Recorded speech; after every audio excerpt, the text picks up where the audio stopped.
This is gonna be a match to remember. Yesterday, Akira turned 44 years old. He also has 32 years of fighting game experience under his belt. 16 of those years is as a developer of fighting games. We often overlook developers like Akira or Yasuda, and we give all the credit to Michael Murray and Harada, but we have to remember it takes a team to make Tekken 8. Also, when talking about Evo Japan, there is this new game, Fighting EX Layer, that's in development. This turned some heads because you definitely don't see that many 3D fighting games because of how expensive it is. Harada talks at length about that. But the one thing that I want to point out here is this game is being made by Akira, which is also heavily involved in Tekken 8. Once Evo Japan comes, we'll get more information, but this is something to just keep in mind because if they're helping Tekken 8, I wouldn't be surprised if Tekken 8 is also helping them. When it comes to Tekken 8, we're paying very close attention to which characters are there and are not. And so far, characters who appear to be gone is Heihachi Mishima, Devil Jin, Armor King, and now we could add Gigas to the list. Now this list isn't confirmed, but this is just characters whose moves was dished out to other players like playing cards. Let me get a Hell Sweep from Heihachi. Let me get a Giant Swing from Armor King. Also, this is something that may have slipped under the radar, but it's very, very important that we pay attention to this. 2 days ago, they had a graphic tech demo. On Twitter, you may have seen the viral tweets of Fortnite and those content creators losing their minds. It looks so real!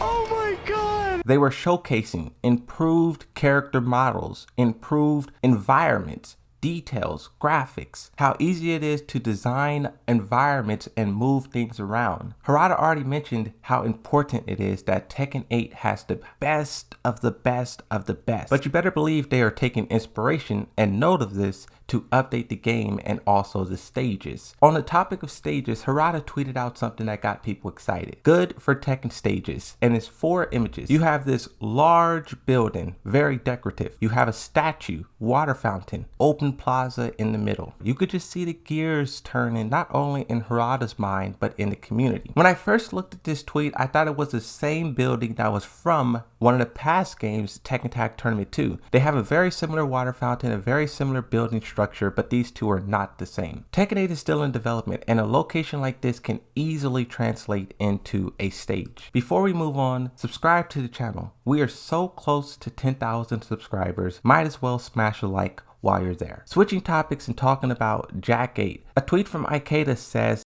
note, the most stylish look in the Jak series of all time, the evolution of the character through various attacks. Michael Murray says, this is definitely my favorite Jak design so far. I also like the projectile looking effects on his hits. This time he has an interesting stance to absorb attacks and give an access to a special attack. This is something that caught all of our attentions was that shockwave. I thought it was a parry, others thought it was just a normal attack. But now Michael Murray is confirming that this is a absorption attack.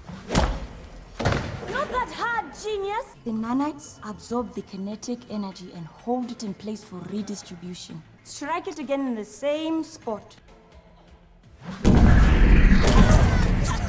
Anakin on Twitter, you know Anakin is the Jak player. He says Jak 8 looking good. Pretty much everything shown in the video was new stuff. So I'm very curious about the changes the old things may have gone through. Glad he still got those killer eyes too. Anakin's tweet brings up a very important topic of incorporating new things into an old, existing, long-lasting character. But also you don't want to change the character so much to where you can't recognize it. If you're a Jak main in Tekken 7, you still want to be able to recognize and understand, enjoy that character in Tekken 8 without it being extremely revolutionary. And we have to keep in mind, this is exactly why they're doing the alpha. If something's not right, they can very easily course correct. The game comes out in roughly 1 year. A lot of people seeing these trailers back to back to back are wondering the release date. Do you guys think Tekken 8 is coming out this year, considering that we're getting character trailers so frequently? The developers has not said much about a release date, but one thing that they did say is that they want this year's 2023 Tekken World Tour to conclude for Tekken 7, and then Tekken 8 will come out afterwards. Now, in terms of all of the trailers, all of the hype, a lot of people are wondering what comes next after EVO Japan. Do they stop with the trailers? Do they stop and go ghost? Or do they have something else planned to continue the steamroll? It's only a few days away from the EVO Japan, so there's not really much to speculate on. We'll see what the developers have to offer, have to say, and then we could go from there. Street Fighter 6 and Tekken 8 I'll definitely do quite a bit. I'm very excited for both of those games. Paul looks so stupid though. Holy shit, Paul looks dumb. I don't know what they did to him. They made him look like a fucking dweeb. Typically, Paul has that like giant hair, like a badass, goofy ass biker. But here, they make him look like he's running for student council president in the early 2000s. Like, that is not cool. This is, he looks so stupid. Yeah, everything Tekken really goes hard. Except for this character design. They butchered my boy Paul. Granted, Paul's not my favorite character in Tekken or anything, but I still always liked him. Yoshimitsu's still my favorite.